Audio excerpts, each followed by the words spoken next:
stars. Caught up in emotions, not even yours. Imposter truths like impeccable retards, lined up for your serving of discalibur wars. No remedy can save the lost love with the arm. I'm tired of walking into refracted shards, poor science displayed by disgusting bards. Soaked in sin with reduced life, new hand of cards. Been so long, seems like for love. I'm just too hard.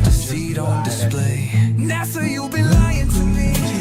Lies and deceit, it's all I see. NASA, you've been lying to me. What deception's a game. Shankland review. In a previous episode on a reading night, we read from the Robert paper, and we'll do a brief overview of that towards the end. But yeah, I wanted to go over this because it's been a conversation. All right, hello and welcome everyone to Aether Roundtable. In a recent presentation I did, I was going over the Michelson-Morley data, and I never really paid attention before, or noticed this. But even in their own first measurement that they show here, they show that the speed of light is different in the east direction versus the west direction. So it'll be interesting. And then these correspond. Once you make enough measurements, you can extrapolate a sidereal and annual solar periodicity out of these, where the speed of light reaches minimum and maximum dimensions on specific days. So that's pretty interesting. So we're going to look at the explanations that have been put forward to try and wrap this up, to say that these measurements are some sort of error, that they don't exist, because obviously in a speed of light that's variant in either direction would falsify relativity theory. They can't have an anisotropic speed. Their whole theory is dependent on an isotropic speed. So we're going to read one of the biggest mainstream textbook cited authors of a paper who is supposed to have refuted Dayton Miller's work. His name is Robert Shankland. He was a former lab assistant and student of Miller's. So they worked very closely. He knows the data very intimately. So we'll see what his review is, what his take on it is. And I'll go ahead and lead us in here. So, a new analysis of the interferometer observations of Dayton C. Miller by Robert Shankland and his boys. For nearly 13 years, the results of the Michelson-Morley experiment obtained by Dayton Miller on Mount Wilson have stood at variance with all the other trials of this experiment. So what he'll go on to talk about is Kennedy Thorndike primarily, and a couple of other ones. But even in those ones, Kennedy and Thorndike, they used an asymmetrical configuration instead of the symmetrical one, and that gave a velocity of 26 kilometers a second, which is very close to their much desired 30 kilometers, and they throw that out as a null, because they can't have the asymmetrical one produce that, and then the regular one that obviously should be producing the same thing not work. So they even when they got close with their asymmetrical apparatus, they round that down to a straight zero. Imagine getting almost their let me show you their theoretical predicted value here for 30, right? They measured just over 1 with a regular interferometer, but with the Kennedy and Thorndike, they came super close to up here, and then they still threw it out because they were already committed to not acknowledging the anisotropic nature of the speed of light and ether and all that, because the direct implication is that the Earth should have a relative velocity to it, and that's never once been measured outside of aberration in air. So anyway, we'll go ahead and continue here.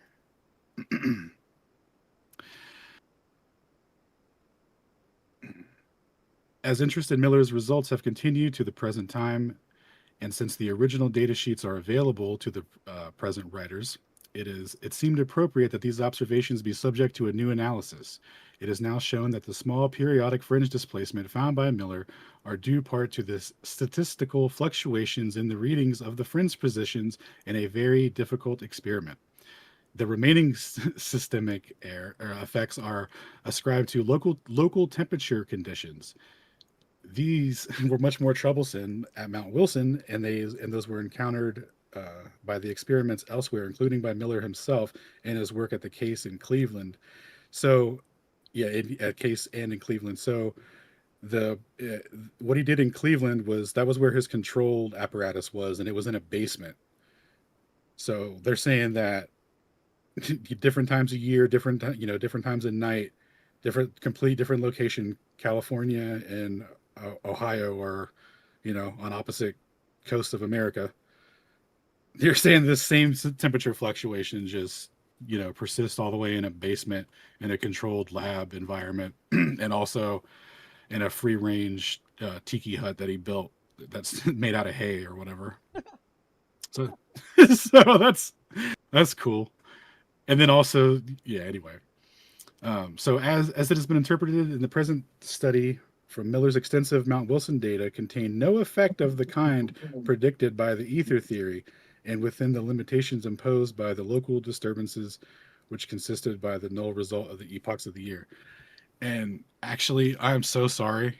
I totally forgot. Before we begin, Angling Alchemy has a presentation to do. Has a quick 10-page presentation. I'm so sorry. Super hard. I'm so sorry. Oh man, I had the wrong thing up, and I was committed to the Michelson-Morley thing. My bad. Are you there, Colin? You're hilarious, bro. It's all good, dude.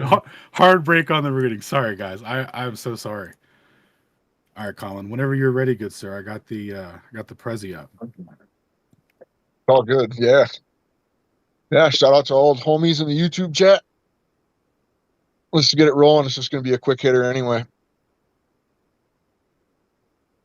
Awesome. All right. So the community showcase Prezi, the significance of the lab frame by Angling Alchemy. Go ahead whenever you're ready, sir. Just tell me when to change slides. Oh, nice. Okay, cool. And shout out to Cass. Cass is here. Yeah. The original lab frame. Oh, dude, did this man make transitions, bro? That's funny. So the fringe shift, C plus or minus V. We've all before, and I'm obviously going somewhere specific with this. So. Oh, hold on. Light has a preferred direction, proving a dynamic. What? Hold on, you were kind of lagging a second. You're roboting a fair bit, yeah. As soon as you started, you started roboting, but you seem all right now. Yeah, you seem good now. Yeah, just start again. Go for it, man. All right, cool. Yeah. The fringe shift, C plus or minus V. Everybody in here has seen this before with the laser interferometry. So light has a preferred direction, proving a dynamic ether, but in relation to what? Next slide, yo. And everything from Newton's bucket to laser interferometry, the lab frame is the constant. So if you're not familiar with Newton's bucket here, simply if you're standing still on the ground and you watch the bucket spin, you will predict that there will be a vortex.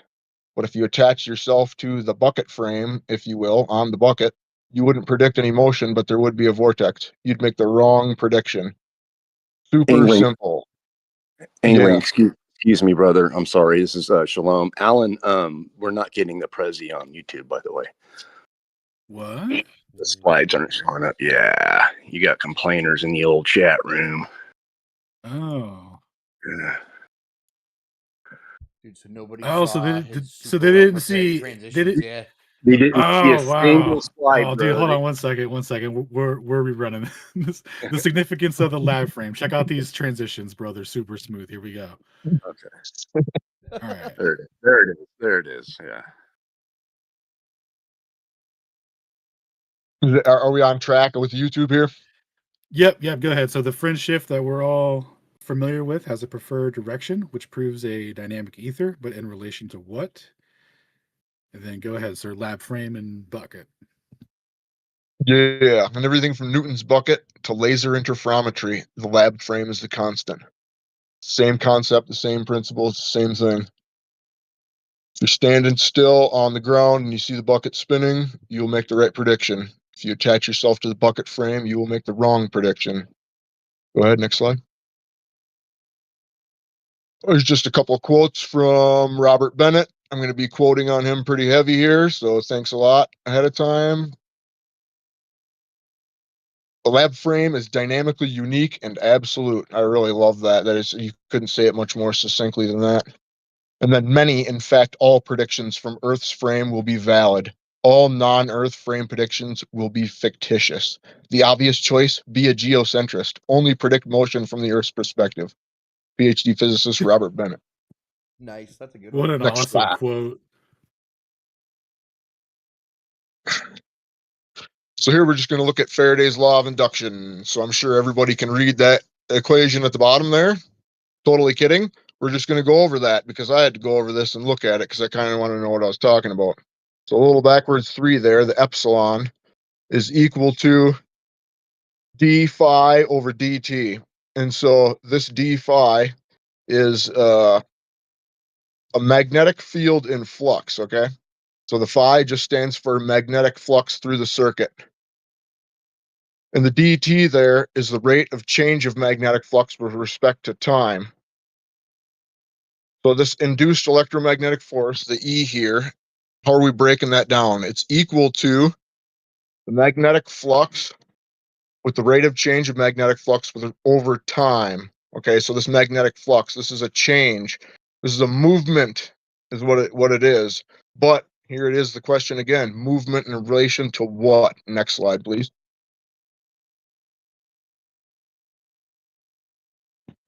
So here we're going to talk about the Faraday paradox a little bit. And this is from nature.com. A novel experiment has been devised shedding new light on the phenomenon of unipolar induction, also known as Faraday's paradox. In particular, the question of the field co-rotating with the magnet or remaining stationary remains unsettled, and supporting evidence exists for both positions. The results show that the closing wire, that is the point here, the closing wire needs to be considered as part of the problem, which enables the apparent paradox associated with this phenomenon to be resolved. However, it remains impossible to tell if the field co-rotates with the magnet or if it remains stationary. And here's what Robert Bennett has to say about this apparent solution. The solution is faux. Bluetooth can replace the connecting wires. I get a kick out of that one. So anomalies disappear in the alpha model when Q moves relative to the lab frame in the presence of B. So in other words, there is no paradox in the alpha model. When a magnet moves or there is flux relative to the lab frame in the presence of a conductor. Next slide, please. So what is otherwise a paradox becomes coherent and logical within an alpha paradigm. And here's another quote from Robert Bennett. So the Faraday paradox is simply solved by asserting the lab frame is the only frame in which the laws of Maxwell make valid predictions, an assertion also true for Newton's laws. And so the description of the Faraday paradox, if nobody knows, you want to just back up 1 second real quick. So here we have on the left-hand side of this little diagram here is when you spin the conductor against the magnet, just the conductor, you'll get a charge. If you spin the conductor and the magnet together, as shown in the center of the diagram there, you will also get a charge. But for some reason, when you spin just the magnet against the conductor, you won't get anything, which is what is the crux of Faraday's paradox. Okay, next slide, go ahead. So in all ways that we can test and measure, the Earth is at rest. I made this picture because I think there's almost everything in it that we can use to test and measure the Earth. You've got light, you've got a plane, which is aviation itself. It's got GPS on board, no doubt. And I'm pretty sure those missiles probably have a ring laser gyro on them. Next slide, please. So what does it all mean? You know, I'm reminded of something I heard Terence McKenna say when he said one of his philosophy teachers told him, I'm not just going to tell you the truth, I'm also going to tell you what's so great about it. So what's so great about it? Well, I think that the implications stretch far beyond mere science, but that's your journey. May the light of wisdom guide your path. And I'll conclude here with one last quote from Robert Bennett. Now, modern science agrees with all these tests, but assumes/insists that other inertial frames exist besides the Earth, like the sun, moon, planets, or solar system barycenter. But any frame moving relative to Earth will predict different forces and energies than actually measured, making the Earth the only cosmic location truly at rest, as Scripture always asserts. PhD physicist Robert Bennett. And I just got one closing slide here. Wait, I have a It's question just a about huge, Faraday's. Oh, sorry, you're already done. yeah. It was just a huge thanks to Robert Bennett, Alan Shane, Stone, and everyone at Aether Cod. Much love and respect. Nice. Yeah, dude. So, Yeah, question? what's the significance of it working, of the paradox applying when it's when both are rotating, but not when they're not rotating, or when they're right next to each other? So, Alan, take it back to the 3-shot slide. Yes, sir. Great question, Shane. That was it right there. Yep. Yeah, man. So in the middle, what's So the because significance of that? I can tell you what I think, and then I don't know, maybe Bennett has a different answer because I was thinking about this and there is a lot of nuance to this. So my personal opinion is that when you spin the conductor, the reason that there's no magnetic flux is because the center of the magnet isn't moving at all. So even if the field lines were rotating, you wouldn't be causing any flux because the center of the magnet isn't moving. And in my opinion, that's what has to move. Maybe somebody has a different answer, because you're not really moving the magnet if it's spinning, especially along an axis. Another way to interpret that is that instead of being fixed to the center of the magnet, the part where it would actually be kinematically stationary and dynamically, you could say that the field lines are fixed to the ether itself, or the absolute frame. So Yes. So Yeah, they're not attached. They're not attached to the physical object. So like relativity needs it to be, manifested like inside of the object and attached to the object. And then so if that were the case, when these are rotating and co-rotating with one another, when these field lines get plucked, so to speak, they should produce that EMF. And in the situation where they're co-rotating, relativity predicts no relative motion between them, yet yet there's EMF. So that shows that they're not fixed to the physical magnets themselves. And that they can't have that interpretation because it begs the question, with respect to what, as they say. Yeah, I think it heavily implies the ether, right? An energetic background for which it to move through. Otherwise, you don't get anything. Well, I mean, you can't even have a continuous line of force without that anyway. Like one of my favorite things that you ever introduced me to was that Eric Dollard video where he scrapes the magnetic field lines with the speaker. That. I was like, that's the next thing I was gonna say is the way that it's like, yeah, dude, that's just an interaction of discrete packets that mean nothing with respect to nothing. That's discrete packets bumping into each other and the sonorous sound of yeah. I got a quick question about Newton's bucket, if you don't mind. You said when we observe the bucket, we predict the vortex, but when we're in the bucket frame, our prediction is wrong. So what does that mean? What's our prediction? What would be our prediction that would be wrong? Let me show you a more detailed slide with the math, but basically it's the equation for centripetal force. No, centrifugal force. So when you apply the motion with respect to the lab frame, you predict that the bucket's in motion and then there's going to be a vortex produced by the motion. If you were to take the reference frame of the bucket, you would be stationary in the bucket, but you would see the lab frame moving counterclockwise to whatever the rotation was in the lab frame. So because you're not moving, you would predict that there's no force when you solve your centrifugal equation, and that it's not going to be valid because you're looking at curved water. So like if you were going to predict based on your motion if there was going to be curvature applied to that water or force applied to that water, you would make the wrong prediction. Yeah, Gotcha. So it shouldn't be vortexing from the bucket frame, basically. It should be. They can't explain why it is. Yeah. Right. Okay. I think I get that. Yeah, excellent presentation, dude. I also like the heavy visuals you went with. That was excellent. Not to mention the transitions, which are definitely cool. Yeah, that was awesome, Colin. Colin, you killed it, man. Could you go back to that same slide? Oh, thank you. I like how you complained about learning as if learning wasn't the whole journey. I thought that was funny. This one right here? Like you don't love it. Yeah, forward about you have the 3-4 equation in frames there. to the 3-shot slide.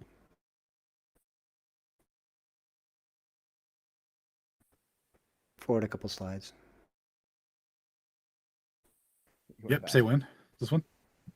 There you go. Yeah. I have a whole other interpretation. I'm sure you might guess Oh, yes, go ahead. about what's going on here. When I look at how this paradox quote is described, it strikes me that the entire analysis has been criminally condensed and dramatically oversimplified. And I think in turn, a couple things about this are being overlooked. When we look at the magnet's orientation relative to the axis of spin, like you're saying, the reason no EMF is produced because the flux lines aren't being cut by the conductor. Well, that's actually true in all three cases, except that there could be some noise, there could be some ether influence because you are moving the conductor. And I think whether or not the magnet is moving is irrelevant. And that's because of the direction of spin of the magnet itself being axial. That the z-axis, so to speak, the up-down here, would be the axis around which the magnet is spinning, and south is just occupying its own space as it spins. North is occupying its own space as it spins. If you were to rotate this magnet on its x or its y-axis instead, those being the axis going across the page and the axis coming in and out of the page, like you're flipping a coin, if you did that in any of those where you're moving the magnet on the different axis, you would get EMF going through the conductor. And that is because the lines of force would actually be cutting the conductor. Now, the problem here, I originally picked up on it because during the analysis or the description, the opening description in all the textbooks and even how it was just covered tonight, nothing is quantified. It's just logically produced. Is there EMF? Is there not EMF? And I think this is where we go wrong in the analysis. And we draw all kinds of other conclusions based on an incorrect analysis, much like Newton's bucket in a very certain sense. I hope you guys are following me here, that if we were flipping that coin, the conductor would indeed, whether it's moving or not, would produce an EMF down the axis. Am I making sense?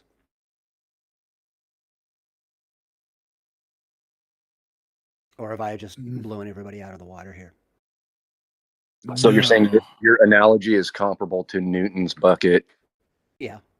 Yes. But and also that is very with cool. regard to the motion of the magnet itself. You see in the logic, the logic chart that we're looking at here, again, nothing is quantified. What's the spin? How precise is the spin? Is this just textbook where it's exactly a perfect cylinder, exactly block line cut exactly through the middle of it, which I'm sure is actually quite rare in a magnet you would produce polarized through its thickness the way that we see here. And I don't think it matters whether the north is on top or the south is on top, as they are all detailed the same here. You know what I mean? No, haven't people done this with an oscilloscope and like measured it? Well, that's the thing. They've done that. And what you're looking at is exactly like what I've just detailed, that there could be imperfections in the construction of the magnet itself, such that it is not purely cylindrically split like this, absolutely perfectly magnetized exactly through its middle, exactly oriented to the flatness of the top surface of the magnet parallel to it. You know what I mean? That there are imperfections when we drop things through the Curie point and we magnetize things in the presence of a magnetic field. There could be something slightly out of alignment, even by a degree or two, such that afterwards when you spin it, you're not going to get like what you expect on the far right. That there actually would be some EMF produced because it's actually changing slightly the lines of flux, which is why I personally am totally unsatisfied with the analysis of this paradox, because nothing is quantified. How much EMF is produced in case A, case B? You know what I mean? And if you were to flip it on the x-axis, the magnet, or the y-axis, the magnet, in those two cases, either of those two cases, how much more EMF would you be producing? And I think that is the nature of the problem here.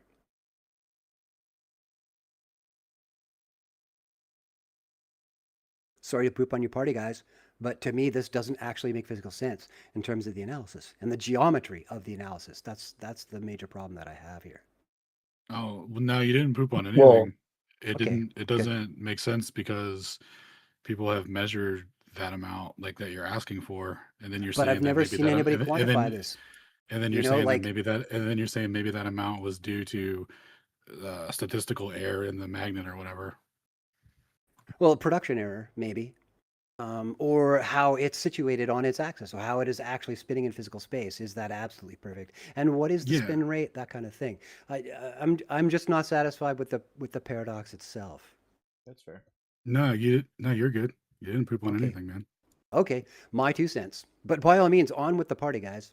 Let's keep it No, going then. I But mean, that's in what I my see. reading, this has been a point of contention. Even in mainstream scientists argue about it still to this day, all the time. And that there have been papers published to say that the field lines co-rotate with the magnet, and papers published to say that they're stationary with the lab frame, basically. And so, yeah, this is, Mm-hmm. I just colloquially for here, obviously, I mean, I don't think you disagree with the fact that, the magnet moving in relation to the lab frame, it, makes the right prediction here. Well, that's the thing. In these three cases, whether the magnet is moving is not relevant. It's only whether the conductor is moving. You see that the first two, the conductor is moving, so there's EMF. The third one, rather, it's not moving, so allegedly there's no EMF produced. When I think, Mhm. actually, in the third case, when the magnet is spinning, because we can't produce a perfectly sliced, perfectly block lined magnet the way that it's illustrated here, and what we assume it to be in the perfect scenario, we can't actually really do that with certainty. And and that's a hard thing to determine after you've bought the magnet, after you've got it in your hand. Do you know what I mean? Yeah, I think I was following you there. Yeah, like I'm no physicist, so No, just I'm trying to throw a little common sense at it and seek a more in-depth analysis of what really is going on here in terms of a real experiment, in terms of a real replication, and what Plenum 88 did, and et cetera, et cetera, et cetera. All the people down the line who have done this. Action Lab, like I was pointing out to you last night. yeah, I watch those definitely. No, I appreciate your critique, Stone. Cool, cool. Dude, that's an awesome presentation. Especially with what you present can provoke such thought-inspired conversation. It's probably a good sign. The other addendum point that I would put on it is that a reiteration of some things that I've said on some previous reading nights about 10 to 12 months ago, depending on the one we're talking um, about the misinterpretation between lines of force and lines of flux. When people say field lines, I wonder which ones they're actually talking about, because they're the That's a good opposite point. thing, right? Yep. I remember that. One's That I one's remember that. perpendicular to the other, and I was just Right. thinking about that early, when we were talking about it. Yeah, just to keep those in mind when people think about this and try to reason it out, you really have to have all of the facts and frankly, fully quantified values to analyze this coherently. Yeah, when you look at when you go to like the Ken Wheeler or the Fractal Woman, what are those things called that they do with the magnet? I can't think of the name right now. Where they show Oh, the the flux ferrofluids? lines. Yeah, Yeah, the ferrofluid thing. When you're looking at that through the thing, that's not the force lines. That's the flux lines. The force lines are precisely. perpendicular to And the that. density of the flux lines is the color. Exactly Oh, that. dude, shout out to Fractal Woman. She taught me that. Very cool. But yeah, that's a super important concept. And like, so what that means is if you were to drop iron filings over the top of that configuration, they wouldn't line up with what you're looking at visually. They would align perpendicular to it. So keep that, like the Stone's saying, to keep that in mind. And then Hmm. question about the Faraday paradox and the EMF produced. Is the EMF produced not proportional to the velocity of the rotation? And if it Of the is on, spin? Well, yes, but yeah, it's not the only proportionality to regard. It's the imperfection in the magnet as well, the asymmetry of the assumed symmetry of the magnetic lines of flux here. You know what I mean? yeah. That we can't really, I and even the mean, conductor itself, in terms of its own internal friction, its own hysteresis pattern, we're not that good at making perfect cylinders that are completely homogeneous. You know what I mean? Yeah. No, And we can't if it's know. proportional to the velocity and then like plus or minus some statistical error, I mean that's Yeah, kind of yeah, but that's again, that is still telling you maybe might be just only be giving you the coefficient of imperfection within within the strata itself. You know what I mean? You'd have to replicate it many times with many different materials made, maybe even made with using different methods. One could be a depositional, like a cast, or one could be forged, one, et cetera, et cetera, et cetera. It just needs to be a little more coherent than what is presented in the textbook. yeah. And then well, I mean, on top of that, the other theory just predicts no thing at all. Like the one time that they predict, well, the one time that they'll openly be like, we predict no fringe, no EMF. There's still EMF proportional to the velocity there. Some So background, yeah. yeah, so I think that like overall it shows that the field lines, however you conceptualize of them, are fixed with respect to the lab frame. And like Colin was saying, making the predictions of what's going to produce EMF based off of the lab, with respect to the lab frame is going to make the correct prediction. So I think in that regard, I think that aspect of the paradox is the, uh, the important aspect of it. Sure, sure, sure. Alrighty, on with the show.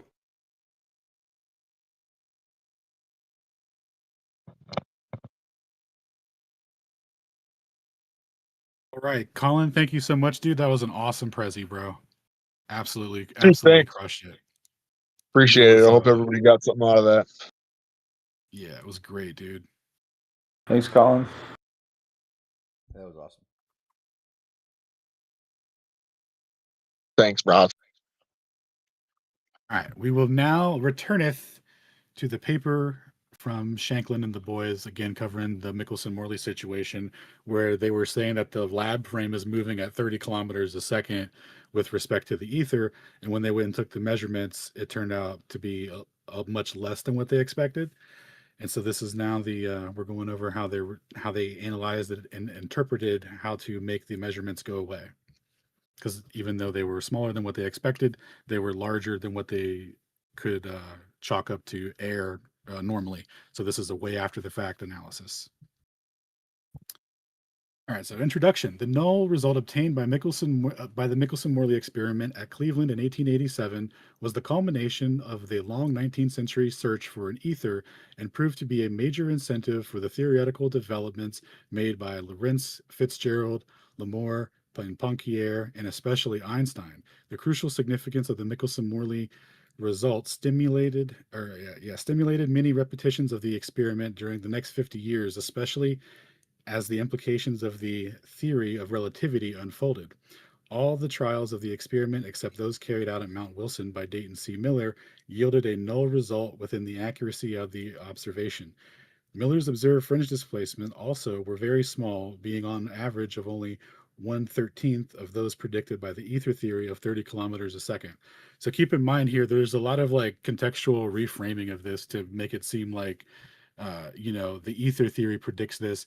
Not only does the ether theory predict this, but heliocentrism predicts this irrespective of any ether.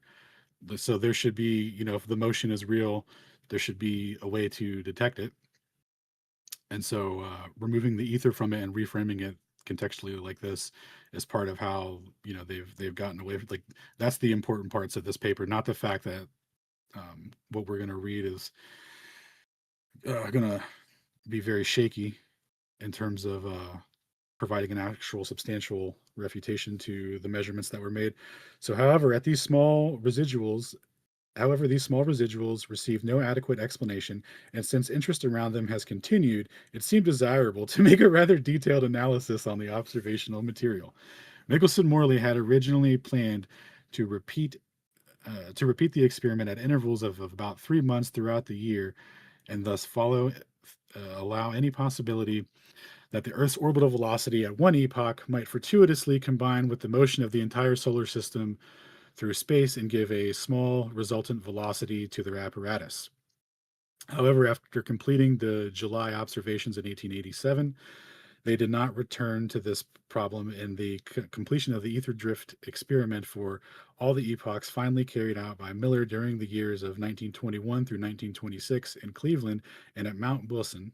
Miller's Mount Wilson experiments were conducted at intervals from April 1921 through February 1926, being interspeeded, interpursed, being Where interpursed. you at? Interspersed? Oh, interspersed. Thank you. With and followed by the extensive trials at Cleveland. In February 1921, the interferometer was set up at Mount Wilson, and Miller made numerous observations during the period of April 8-21, 1921. These data indicated a small possible periodic shift with an average harmonic amplitude of about 0.04 fringe, but Miller suspected that temperature affected the magnetostriction in the steel base of the interferometer as it rotated in an Earth's magnetic field might be the cause. Accordingly, he designed a concrete base for the interferometer, which was cast at Mount Wilson in October 1921. Undoubtedly, the greatest incentive to continue the experiments came from Professor Albert Einstein, who visited Miller at Case in May 25, 1921, and urged that further trials be made to remove any possible doubts concerning the earliest results about the experiment. That's true. I think that quote from the paper where he talks about experiment being king, I'm pretty sure that comes from a quote from an interview where he's replying to the Miller data. I'm almost positive that's where it comes from.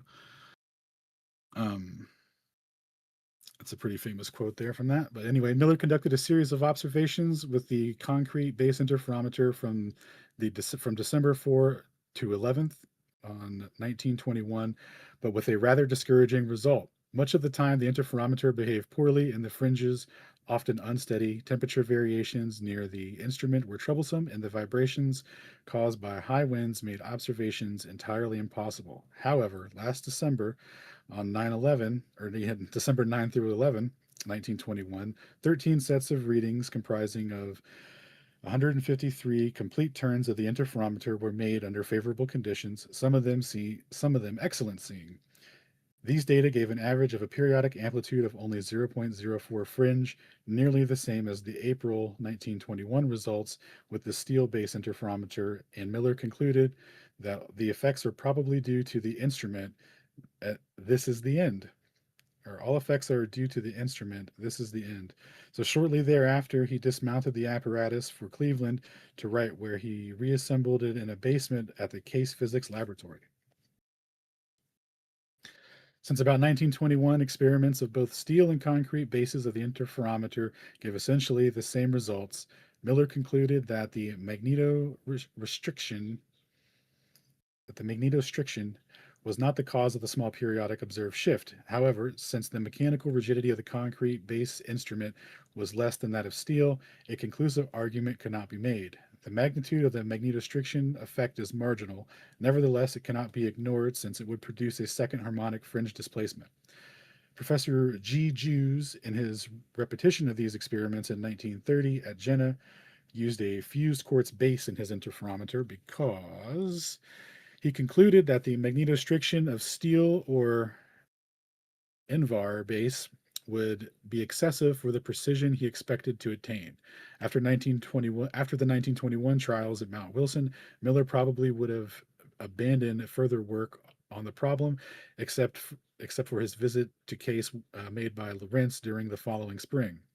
During this visit, he discussed the Mount Wilson observations and encouraged Miller to continue the experiments. Shout out to Lorentz, a true homie.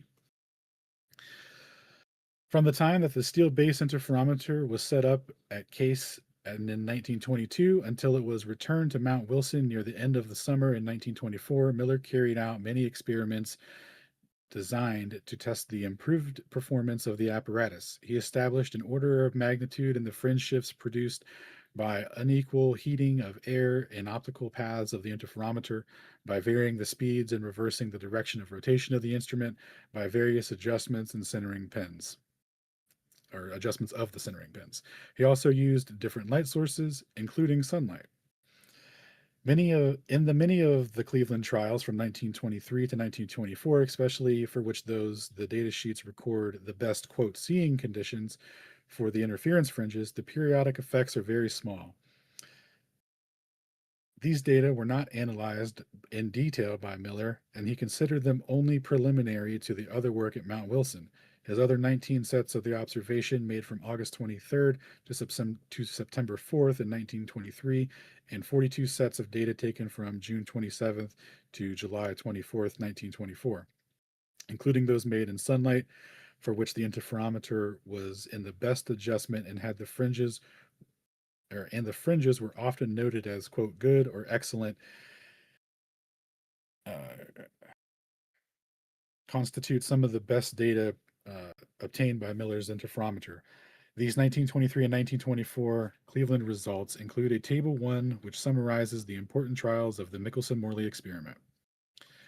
After the completion of July 1924, the trials in the apparatus was returned to Mount Wilson, where it was again set up by the observation hut, which was moved back some distance from the canyon edge to reduce the effects of wind. After a considerable number of preliminary trials, the extensive series of observations were made by Miller at 4 epochs: March 27th through April 10th, July 1925, July 24th, August through August 8th, 1925, September 10th through the 23rd, and February 3rd through the 12th in 1926. The readings of the fringe positions were taken at 16 azimuth positions starting from north, measured clockwise. A data sheet usually contained readings of 20 turns of the interferometer, although some contained greater or lesser amounts of data.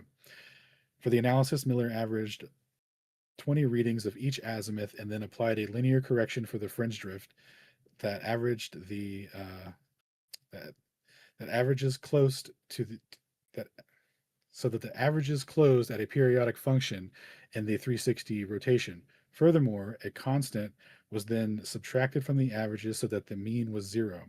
These adjustments were plotted in the azimuth, connected by straight lines to give a graph for harmonic analysis with a Hernici machine.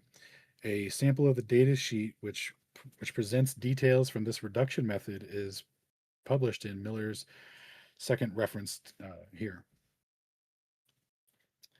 Miller's harmonic analysis of these curves yield amplitudes and phases for the first 5 harmonics. The second harmonics provides the parameters needed for computing the presumed ether drift. The phase obtained from this analysis were never capable of being fitted into a logical relationship corresponding to an oscillation about the north point of course, the sidereal day. As reported by Miller in citation 2, the axes were displaced from the meridians as follows: February 10 degrees to the north, or 10 degrees to the west of north; April a displacement of 40 degrees east, and for August 10 degrees east, and September was 55 degrees to the east. This azimuth anomaly has been the greatest obstacle as to the acceptance of the small periodic amplitudes reported by Miller having reference to an ether drift effect. Singe and Gardner have developed a theory of the Michelson-Morley experiment, including the effects of acceleration, which is not inconsistent with the occurrence of the azimuth anomalies, such as found in Miller, but furthers the predictions of his theory that disproves the experiments by Ditchburn.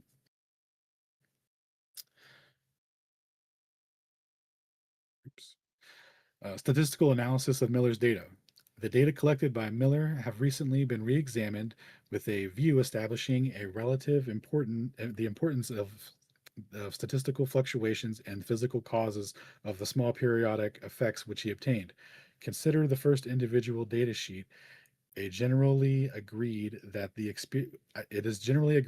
an experienced observer with keen eyesight, such as Miller, can estimate the fringe position to about 0.05 fringe, which may be regarded as the least count of the instrument. This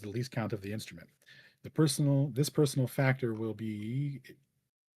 introduce variations of the data in addition to those arising from another cause. Prominent among the latter possibilities are mechanical variations and the bending of the interferometer as it rotates, temperature disturbances producing both a drift of the fringes and a periodic change in the magnetostriction, which would cause a periodic drift. A typical datasheet contains entries of 16 columns for azimuths and points of the instrument and 20 rows for each complete turn of the interferometer. Under ideal conditions, no ether drift nor statistic or random effects present, and all entries in the table should be identical. In the few sets taken from Cleveland in 1924, this is nearly the case. Usually, however, the readings show a considerable variation having a general character from random fluctuations superimposed on a irregular drift.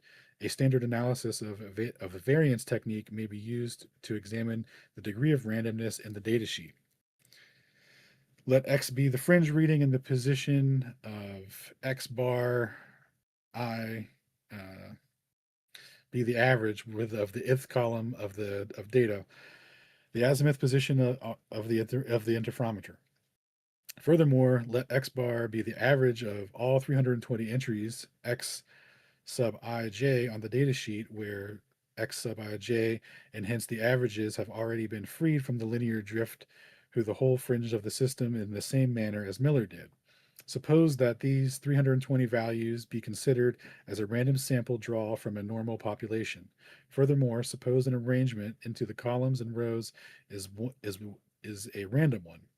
A statistical theory shows that the variance of X may be resolved in a contribution due to the variation of the individual entries of the column and the column means of the contribution due to the differences between the column means and the mean of the whole assembly. A measure of the relative significance of these is given by the statistic F defined by F 360 times 19 over 15, and then the summation over more summations of all the other data sheets. Under the hypothesis of the randomness of the abnormality of population and the probability of F for a given sample will exceed a given value has been tabulated. For the number of degrees of freedom involved in the present data theory shows that the probability of obtaining a pure sampling fluctuation of F being greater than 1.71 is only 0.05. The probability of obtaining F being greater than 2.21 is only 0.01. These probabilities are the accepted limits for rejecting the hypothesis that the array could be or that the array could have arisen by sampling fluctuations in a normally distributed population. When a large number of data sheets are analyzed, one would expect 1 out of 20 to exhibit F being greater than 1.71. If the population of the data sheet or samples consist of randomly fluctuating data, if many of the data sheets lead to an F value greater than the limits quoted, it is highly probable that some systematic effects are present in the data. Figure 1 shows the frequency of the distribution of the F values computed in the data sheets together with a theoretical distribution of F of the appropriate number of degrees of freedom involved. It is apparent immediately that the observed number of large F values far exceed the number to be expected on the basis of random sampling for a normal population.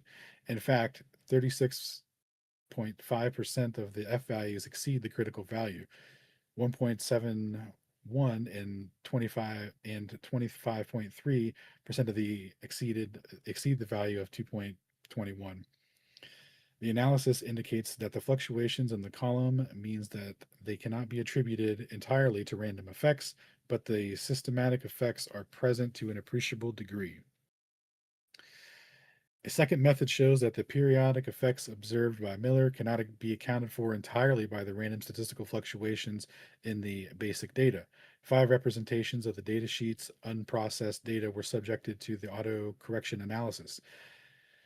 These sheets were selected with the typical Mount Wilson data. Miller had deduced from them a second harmonic amplitude of 0.021, 0.045, 0.059, 0.82, and 0.123 fringes respectively. Thus, they embrace thus they embrace near the entire range of the second harmonic effect, which is under examination. In the three data sets, numbers 42, 49, man, that's not it either. 42, 75, and 79 in table 2, a strong period of 8 second harmonics were found relative to those periods 4 through 12. However, in the other two sets of data analyzed by this method, the period of 8 was no more prominent than the other periodic components. These predicted a true magnitude of the systemic ranges, greatly of which the effects greatly or varies greatly with the conditions observed, as would be the case caused by logical disturbances or by local disturbances. A summary of the pertinent results regarding the period of 8 is given in Table 2. The units in the units in the table are fringes. Column 2 is the amplitude of the second harmonic as obtained by the Horinsky machine by the harmonic analysis. Column 3 is the amplitude deduced from the correlelogram and contains whatever random fluctuations are in the data. Column 4 gives the amplitude with the random effects removed. It is again apparent that the random statistical processes contribute considerably to the periodic effect when the small but the larger amplitudes are relatively unaffected and cannot be explained in this manner. So consider that the actual harmonic analysis of the Mount Wilson data, Miller's harmonic analysis, records the amplitude and distribution of the first 5 harmonics for which the relevant statistical parameters are summarized in Table 3. The values of the mean amplitudes of A bar, K are given here. The standard deviations have been computed directly from his data cards. Altogether, the 4 seasons, 306 data sets were used. There is no significant seasonal variation of the mean amplitude of the second harmonic. The values of A2 being 0.042, 0.49, 0.38, 0.45 of fringes for April 1925, July, September, February 1926 epochs, respectively. Tables 3 indicate a clear dominance in the first and second harmonics over the others in the harmonic analysis, while the third and fourths and fifths harmonics have an order of magnitude equal to the standard deviation. The first and second harmonics are considerably larger. However, the average A2 here is only 1/13 of the value expected by the basis of usual ether drift hypothesis, assuming that they're get the ratio of 30 kilometers a second instead of whatever that is they measured, which comes out to be 8 kilometers a second in the Wilson data, 8 to 10. Let's see. It is interesting to note that among the trials which yield an unusually large amplitudes of the second harmonics in the fringes that are greater than 0.08 fringe, 14 out of 17 were made either at the beginning or at the end of the series of the observations, or were made under the adverse conditions noted in the datasheet. The question is, what part of the observed average amplitude for the second harmonic deduced by the harmonic analysis may reasonably be attributed to random statistical fluctuations in the data? Sets of observations selected from random populations, which is normally distributed and plotted as ordinates with its order number drawing as in abacus. Suppose a harmonic analysis is made at each set, and then the probability of the amplitude of the kth harmonic, A to the K or A sub K, is chosen at random among the sets and will lie between A and A plus dA. And that's given by this equation here, where N is the number of observation analyzed and H is the measure of the precision of the population. From this, the mean amplitude of A sub K, often designated M of A sub K, and the standard deviation of sigma A sub K are found to be respectively given by this equation here, independent of K. The tabulation of the values of X bar is irrespective of the azimuth I, which Miller made in his harmonic analysis, which indicates approximately the normal population with a standard deviation of 0.05 fringe. Thus, this extreme case, if all the variations of the data used for the analysis were attributed to random fluctuation, one would expect the fringes to be a sub k equaling 0.023 of a fringe, with a sigma of that being 0.012 of a fringe. On the usual assumption that the squares of the random systemic contributions to the amplitude to the or add to the produced of the amplitude produce the observed uh, statistical fluctuation of a sub 2, and it appears that no more than 15% of the second harmonic amplitude can be due to the statistical causes. This is in accord with the result of the autocorrelation analysis, and leaves the average of the residual amplitude of a sub 2 equaling 0.038 fringes to be explained in other ways. Thus, there can be little doubt that the statistical fluctuations alone cannot account for the periodic fringe shifts observed by Miller. On the other hand, the presence of the periodic effect in column X bar sub I may clearly demonstrate in a way which again exposes the incompatibility between the phase anomalies already noted in the usual kinematic accounting of the ether drift experiments. When the X bar sub I for the 20 sheets of July through August at Mount Wilson in 1925 data are plotted as a function of the azimuth index, the result is shown and given in figure 2. These sheets have been chosen as so to take the 24 hours of the sidereal day. They are obviously considerably scattered in the X sub I at the each azimuth position, but the averages values calculated at each index show the marked second of the harmonic effect. The large field of circles represents X sub I with the brackets around it. Similar results have been found with 3 other epochs in the Mount Wilson observations. Now let these values of X sub I for I equaling 9, 10, going to 16 be averaged with those of I in a series going from 1, 2, 3 to 8. And when this is done, a smooth curve will be drawn through the points, and the result of the curve will be labeled July. Through figure 3, similar curves for the other epochs will also be shown in the figure. 20 data sheets representative of sidereal times were used for the analysis. Note that the resulting periodic fluctuations have amplitudes between 0.02 fringes and 0.03 fringe, but they differ in phase, practically striking the difference between February 1926 and the others. Striking is the difference. It is, on the other hand, possible to calculate in a rather straightforward way that the fringe shift pattern averaged over all the sidereal times to be expected on the assumption of absolute motion of the Earth through the ether on the basis of the usual kinematic considerations. Oh, no way. Let v be the vector of Earth at a given epoch towards the apex of the celestial coordinates, which are given by alpha, comma, delta. Let v sub p be the projection of v in the plane of the interferometer, phi be the latitude of the observer, and psi be the azimuth of the telescope arm of the interferometer measured from the north point through the east. Then the calculation shows that the same delta n sub av of the fringes, that new average of the fringes over sidereal time is given by equation 1.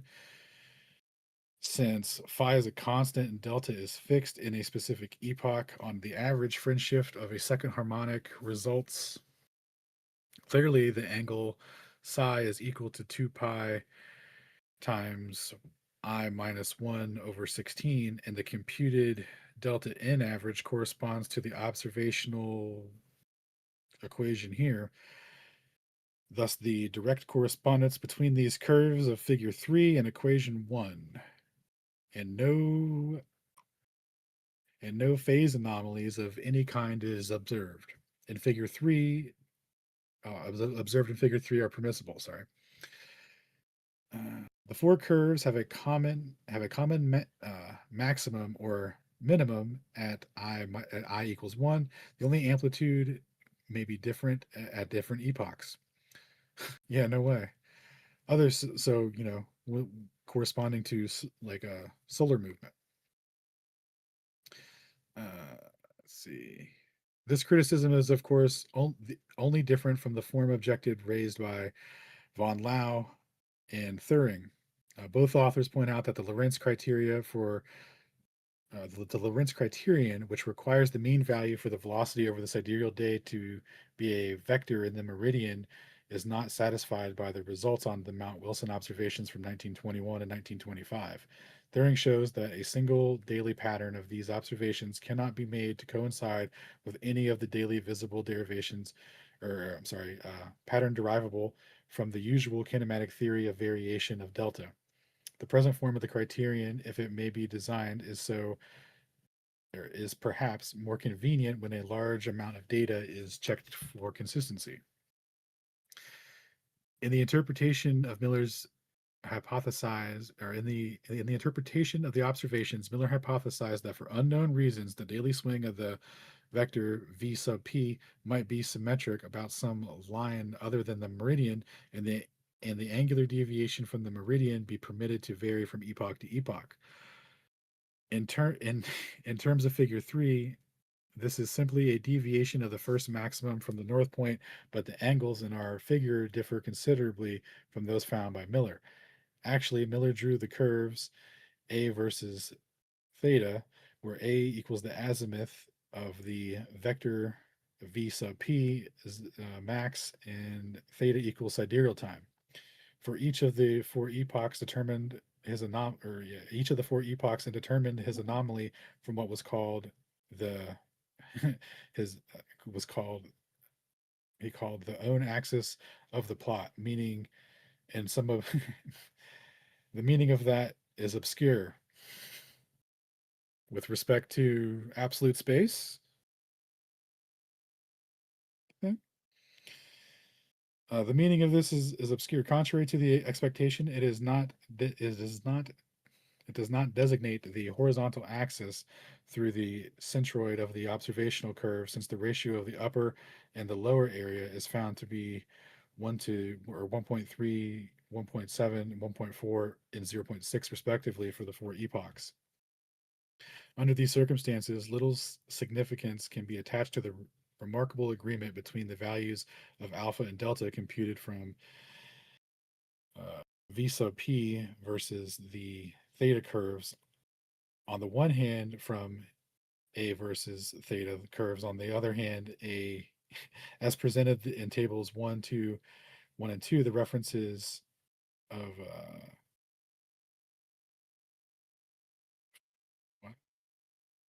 in reference to part 230, page 230, in reference to page 230. Got it. The second method of computing these theta values, at which A passes its own axis and the quantity A max is both taken from curves. Both parameters depend, of course, on the choice of its own axis, but the first of them is extremely sensitive to the choice of furthermore, is directly equal to the right ascension of the apex given by alpha. Hence, even if one were to accept the azimuth anomalies as an unknown effect to be explained by a more refined theory, any numerical results based on the A versus theta curve should be expected with reservation. Whether a reliable determination of the other pair of parameters, v sub p, minimum and max, and the theta, attaching theta to that for direction from the v versus theta curves is at all possible has not been decided. The method of averaging the groups of v sub p values in order to obtain the 20 v sub p averages roughly equidistant in theta, and use these 20 points as true representatives of the curves sought cannot be considered a statistically satisfactory because of the enormous scattering of the observational results. However, a more refined redetermination of these parameters enters the first method of computation, and that did not justify for us to follow that reason.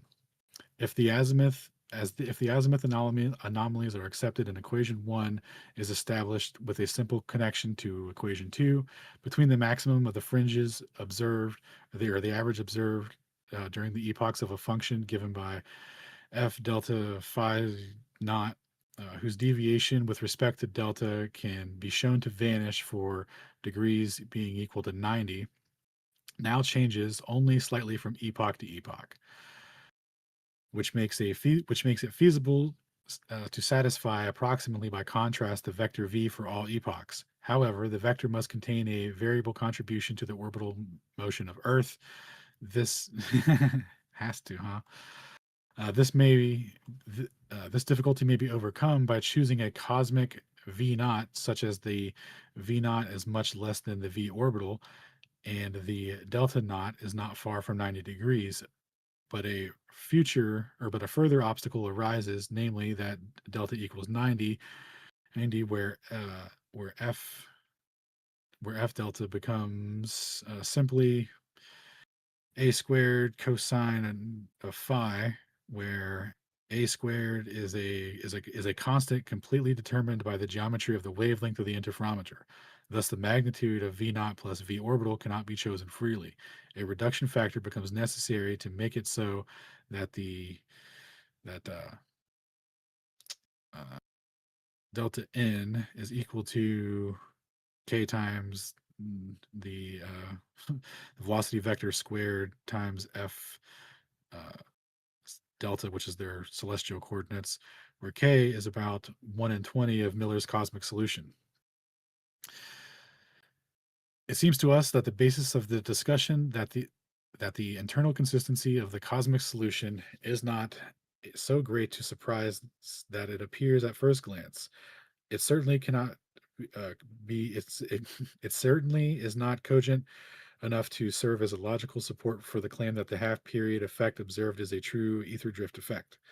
We therefore did not embark on a statistical recomputation of the cosmic solution, but rather concentrated on the efforts and the interpretation of Miller's observations in terms of the statistical local disturbances as many can be caused by the effects under non-uniform temperature perturbations and observed in the hut. All right. Does anyone want to take over? I just got back into the room. Possible mechanic effects? Oh, great. Actually, I wanted to address something now that we're talking about that point right there. We did not seize. It's just that last paragraph you just read seems to us, you mean you, the author? The discussion of the internal consistency of cosmic solution is not such a great surprise as it appears in the first glance. Not cogent enough for who? As logical support, what kind of logic are you considering? This is such very spurious dialogue in here. And because it's not logically supported, we didn't actually look at that recomputation of the cosmic solution. We just look at the systematic noise causes that could be the reason the data is what it is. We didn't look at the one which could be the actual explanation for the readings. We didn't bother, is what he's trying to say there. I find it most conspicuous. And while I was reading through that, it kind of sounded like they were half statistically ruling it out while also saying that under different analysis, they couldn't rule it out and it didn't fully account for everything. So it sounds like they haven't really made any headway so far. He's been nailing it down flat as a non-possibility since the very beginning. If you want to scroll back up and start like right at the top here with table 1 on document page 2.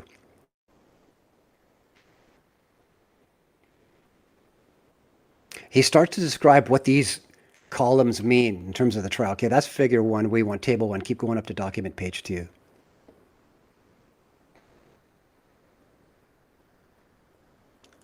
There it is. Okay, so my focus here is on what's going on in the last three columns, where he talks about 2D over gamma, V over Z squared, and the amplitude measured, right? And the ratio between those two columns is really what we're looking at. And you can see that it's numerically inconsistent because of what he's done with the representation of these values. Take 1887, line 2, Michelson-Morley, sub B. The 2D value is 0.4. The A value is 0.005, but the ratio is somehow 40:1. That's because the 0.4 is actually 0.2, because that's 2D over gamma. And the A, the alpha, is just an amplitude. You know what I mean? That it's double the value. So you would either have to cut the 0.4 in half or double the A to come out with a ratio of 40:1. It's misleading from the beginning. Did the old Can you guys see classic that? did the old ratio switcheroo? No, I would have never noticed He it, just- but thank you for pointing it out. So what he's done there is he's just completely misrepresented the data by a factor of 100%. Just right there. Right off the top of the analysis. Isn't that Just a awesome? clean Okay. clean 100 off the top. Yeah, yeah. And I also liked table 2, and this will be at the bottom of doc page 4. Right column, table 2. It's only 5 lines to the data. Sheet 15, 23, 79, 75, 42. Bottom of doc page 4. So you're way past it. Oh, document page. That's what you're saying. Got you. Yeah, there you are. That's the table 2. That's the puppy right there. So what he's done here again is he's got them out of order. Like the first 2 are in order, and then it's last, second last, third last in the list, because he's stacked them up according to column 1 or 2 rather. The A, the amplitudes that he's measured from a 50th of a fringe all the way up to just almost an 1/8 of a fringe, as in 0.021. Pretty close to 0.02, which would be a 50th of a fringe, one to the next. And then 0.123 is almost 0.125, which would be an 1/8 of a fringe. So he's taking things out of order so that you can't look at it epoch to epoch or, observation time to observation time. You can't intuitively relate anything about sidereal change, anything about, azimuth change, or anything about that at all, because he's taken them straight out of context almost, just to see how much noise is where. Again, totally misleading. Next page, right column, top right of the page, this figure 2 thing. What he's actually showing you there with the black circles, try scrolling down about 3 paragraphs. There it is on the right. Yeah, figure 2. What he did there was you're seeing azimuth indexes from 0 to 16, and those are the cardinal points on the compass split twice. So you would have 4, north, south, east, and west, being points on the azimuth index, 1, 5, 9, and 13. Here we're looking essentially turning clockwise. Like if you're standing on the ground, your azimuth goes to the right in a positive direction. And this is what the index is all about. He should have used actual azimuth values instead of the column numbers in the azimuth index labeling. Again, totally non-intuitive, hard to understand why things look the way that they look on this graph. So what he's done here in figure 2 with the black circles, that is merely the average of each vertical column's set of readings, regardless of how wide they are, regardless of how much noise is there. That's what he's done. And subsequently, in the next page or so, he's taken those values 1 through 8 and 9 through 16 and superimposed them on each other. So the readings that Miller would have gotten starting at north, going clockwise into the east, and then around to the south by measurement 8, and measurement 9 just past south, continuing clockwise over to the west, and then back up to the north by the time you get to 16. He split these values in half so that 1 and 9 are together, 4 and 10 are together, 6 and, 6 and 12 are together, 8 and 16 are together. So he's literally folded the azimuth chart in half and then took averages of that to see if eastbound is more or less than bound facing measurements.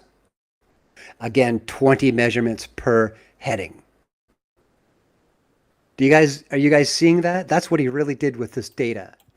Disgusting. So when he comes to figure 3, next page, top left, and he marks one July, that's the solid line of them, et cetera, et cetera. You know what I mean? This is data pushed on top of itself, looking for the quote second, third, fourth, fifth harmonic. What he's really looking for is migration to the positive and to the negative of 0 fringes.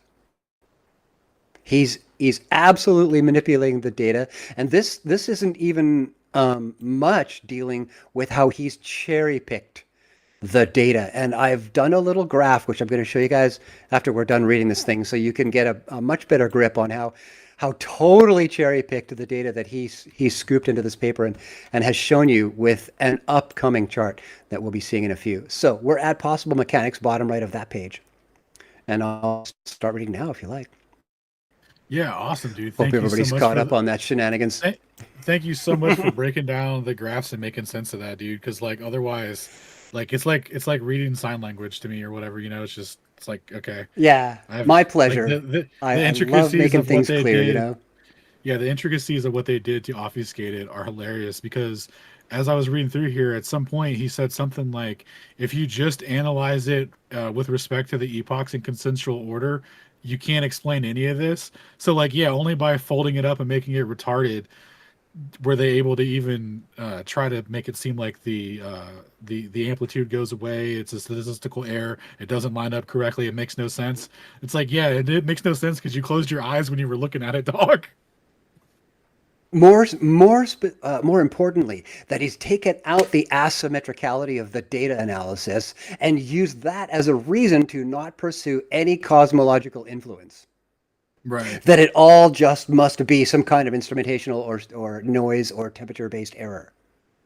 The sleight of hand in here is just so grimy. It's off the chart. Anyway, so let's get back to the reading here. Bottom of 172. Possible mechanical effects.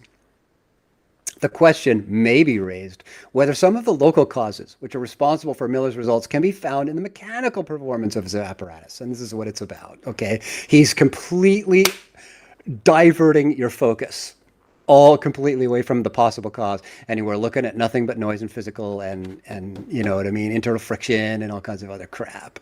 Miller's papers and notebooks do not offer much pertinent material, but it has been possible to extract some information from his report, from the originals of the photographs published there, and from the interviews with former co-workers. You know, like when somebody who used to work for Trump talks about how life was working for Trump long afterward when there's nothing on the line and they can just say whatever the hell they want. And yeah, we interviewed them.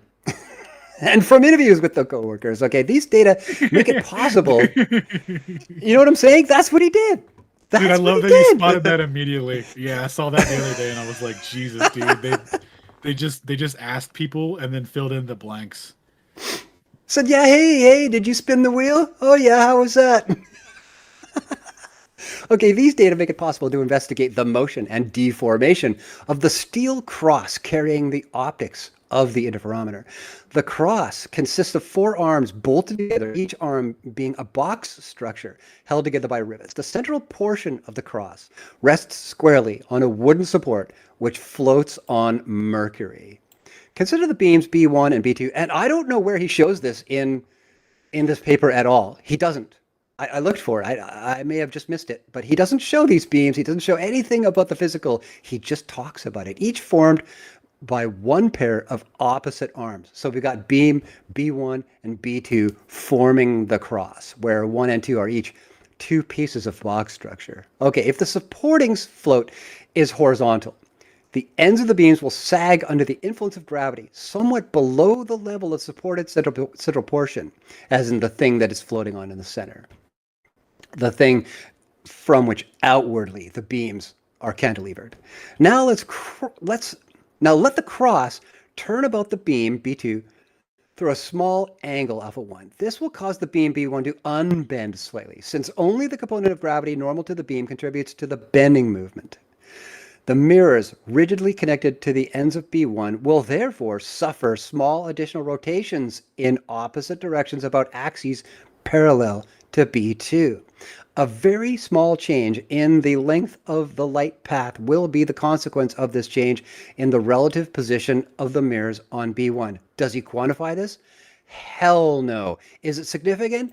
Who knows? In reference to page 215, Miller supplies direct evidence of the effect of bending when he states that an end load of 282 grams placed on one end of the four arms produces a shift of one fringe, as in we're putting a totally non-symmetrical weight on one of 4 points radially around this thing. And what do you know? It distorts. and none of that happens when they're taking readings, so I don't know why he would do it. Anyways, we may reasonably assume half this load, delta is 141 grams, placed simultaneously on two opposite arms would have produced the same of effect. And I don't know that's true either, because the whole thing is floating on Mercury, right? So that there is a radius to consider in dropping this force on the arm, not just its distance from the axis, but its distance from floating on the Mercury. You know what I mean? It's vertical component. There's a triangle of torque being done here in the vertical that he's not addressing. Okay, a simple argument now gives the fringe shift due to an angular rotation of alpha 1 over about B2 in units of one fringe as of the equation 3, where Q depends on the weight of the beam and on its distribution. And the analogous formula holds for rotation of A2 about B1. We obtained, citation 12, I question that. And we obtained for Q the value of 48 times 10 to the 3 grams. What is that actually, fans? What value is that actually? I mean, he went to the time of specifying 282 grams in normal notation, 141 grams in normal notation. But this is 48 times 10 to the 3rd grams. No, guys, that's just 48 kilograms. Why did he express it in those terms? Why? Because his analysis is totally less intuitive from that point, just because of that choice that he made in his documentation. Okay, from equation 3, we can find the angle alpha 1 necessary to produce the total fringe shift N1, 2 times 0.044, which is the mean of the observations on Mount Wilson. The result is alpha 1 at 1.3 degrees, which seems too large to permit an interpretation of the observed fringe shifts in terms of a wobbling motion of the slowly rotating cross 1 turn every 50 seconds. Now, why does he say 1 turn in every 50 seconds, guys?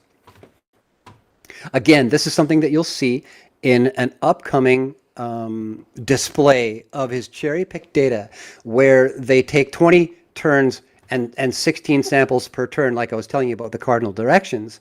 They take 20 turns in a session. Well, they do that in less than 20 minutes. They just move it and check it and move it and check it and move it and check it and move it and check it. And they do that for 45, 50 minutes straight to produce 20 rows of data, 16 columns wide, one for each azimuthal point. But smaller laboratory irregularities, perhaps of the order of a few tenths of a degree, must undoubtedly have been present in Miller's experiments. In order to find out about their possible contributions to the results, the dynamic constants of the apparatus in rotation were determined, and a simple analysis of its motion was made. Yeah, by you, Shankland, hey? Assuming the apparatus strictly symmetrical about the vertical, one obtains for the moments of inertia C and A about the vertical symmetry axis and about the horizontal axis through the center of mass, respectively. And this is what I was talking about, how they have to consider that it's floating on Mercury, although he never mentions it again. The center of mass is 40.5 centimeters above the centroid of the displaced Mercury, and the metacenter is 210.5 centimeters above the center of mass.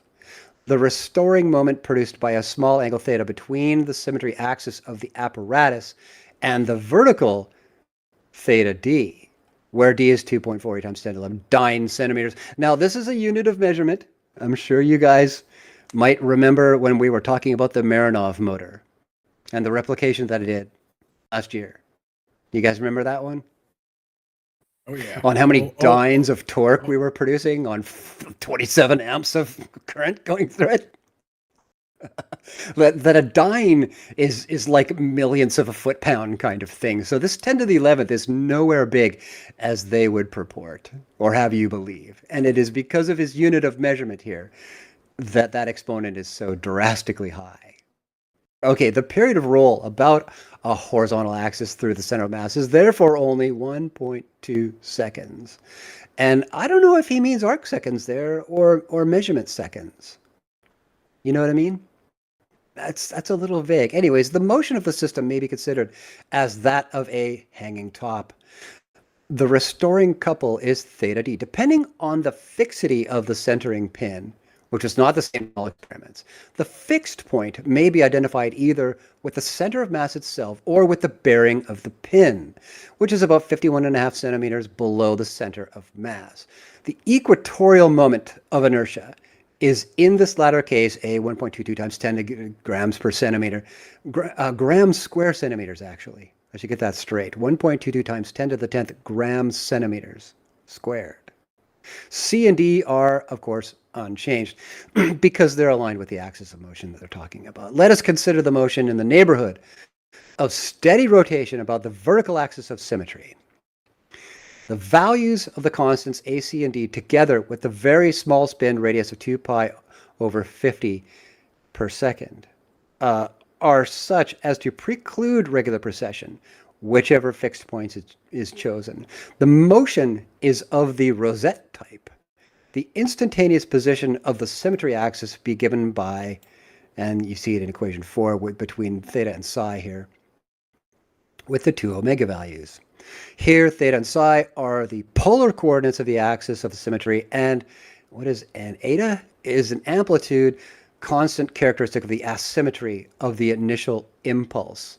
So this very well just could be because they're saying they're spinning this thing and moving it by hand, and maybe the forces that they're putting on it are causing it to become, offset or tilted or not level anymore. I think that's what he's kind of driving at here. It is now possible to find an approximate expression for the fringe shift due to the angles alpha 1 and alpha 2 subtended simultaneously by the limbs B1 and B2 with the horizontal plane.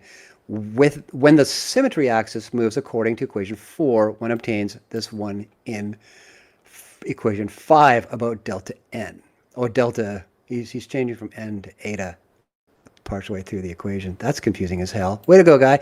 The circular frequency omega 1 is very close to d over a to the half and corresponds to the roll period mentioned before.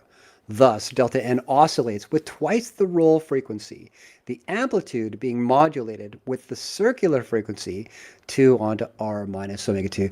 The value of omega 1 is not very sensitive to a change of a fixed point.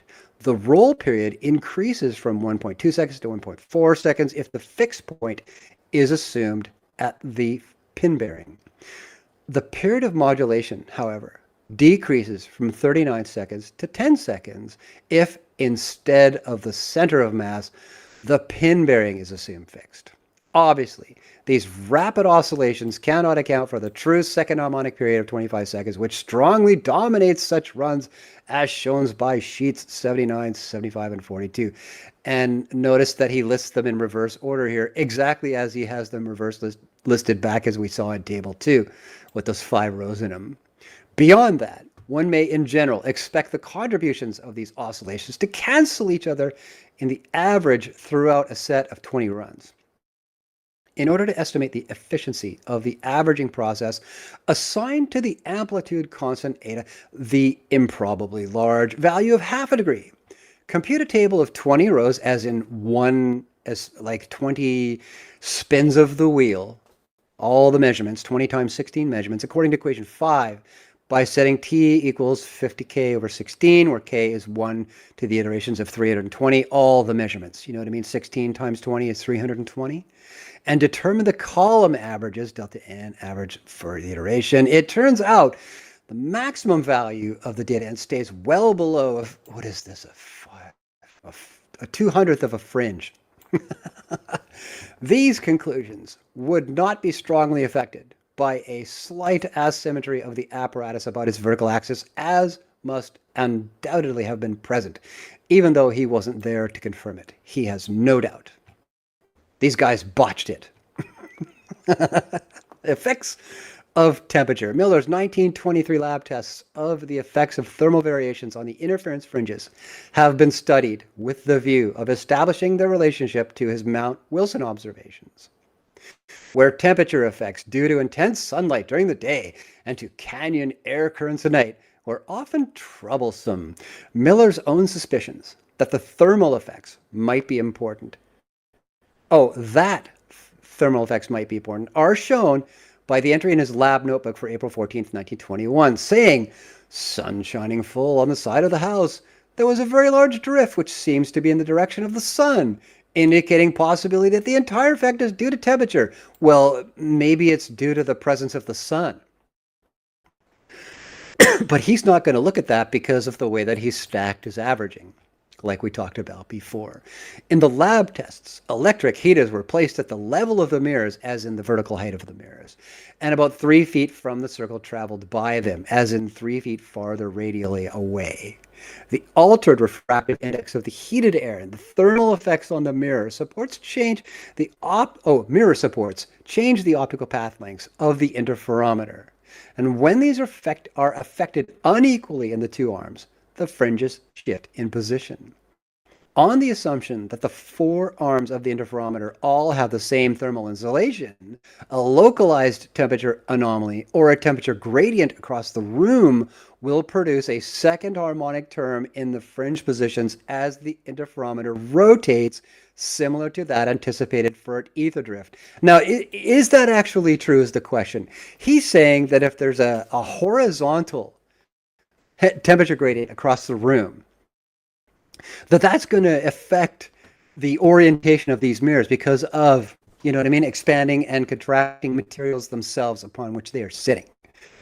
But is that really true when they're spinning this thing faster than 1 RPM? Is that really true?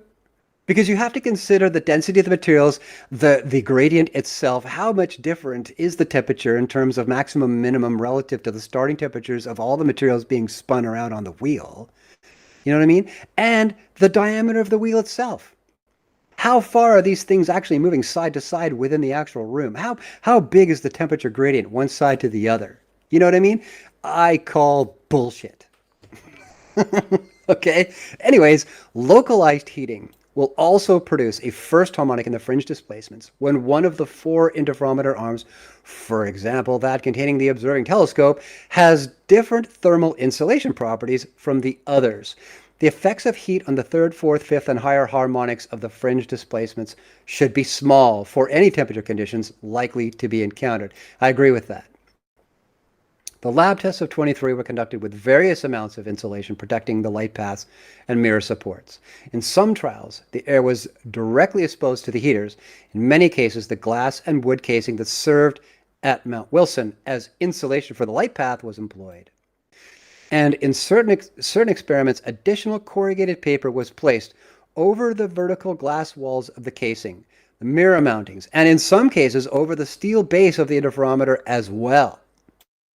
In the experiments where the air in the optical paths was directly exposed to heat, large secondary harmonics, alpha to 1/3 of a fringe for 1 heater and about twice this for the 2 heaters, were always observed in the fringe displacements and with the expected phase. Now that I believe. You see, now you're forcing the gradient, but you're moving the air. You're hitting it with a heated flux path of air. Of course it's going to change it. Yeah, okay. Anyway, shifting the heaters to a different azimuth produced a corresponding change in the phase of the second harmonic, which I also believe is to be true.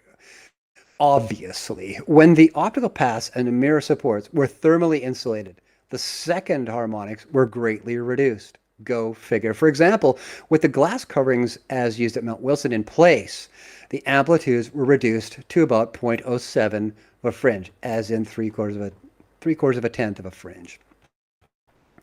Among the lab trials made by Miller at Case in 23 are 4 sets of observations which reveal. Are you okay there, Alan? Are you trying to find where I'm at? I think you got me. Yeah, you know where I'm at. 4 sets of observations which reveal rather clearly the character of the temperature effects. In these sets, the optical paths of the interferometer were enclosed with glass thermal insulation as used at Mount Wilson. And in addition, corrugated paper was placed over all arms of the interferometer. In 2 of these trials, no artificial heating was used, but in each of the 2 sets immediately following these controls, the heater in the position mentioned above was in operation. The results of these experiments are given in Table 4. It is evident that the heater produced disturbances which increased the amplitudes of all 5 harmonic components. However, the effect on the second harmonic, A2, is much the largest, as is to be expected on the physical grounds. And that's also true mathematically speaking, you could expect that. Furthermore, the phases of the second harmonic in sets 18 and 29 have values consistent with the positions of the heater. That's what, 2 sets out of 30 or something? Like what? I don't know where he thinks he's going with that statement. But anyways, the first harmonic, alpha sub 1, is somewhat increased by heat. And for this also, there is some physical justification. Yes, indeed. You know, it's a heater and you're blowing air at your interferometer. This increases the amplitudes of A2, 3, 5, or 3, 4, and 5 are smaller.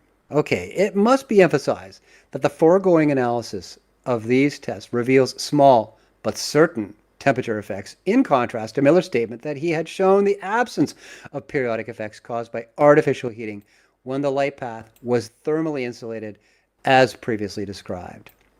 Similar conclusions regarding the danger of spurious second harmonics due to thermal conditions were reached by Jost in his elaborate preparations for a replication of the Michelson-Morley experiment at Jena. In fact, Jost concluded from his laboratory trials that the temperature disturbances would be so serious that photographic recording of the fringe positions would be impossible except in a well-insulated basement lab.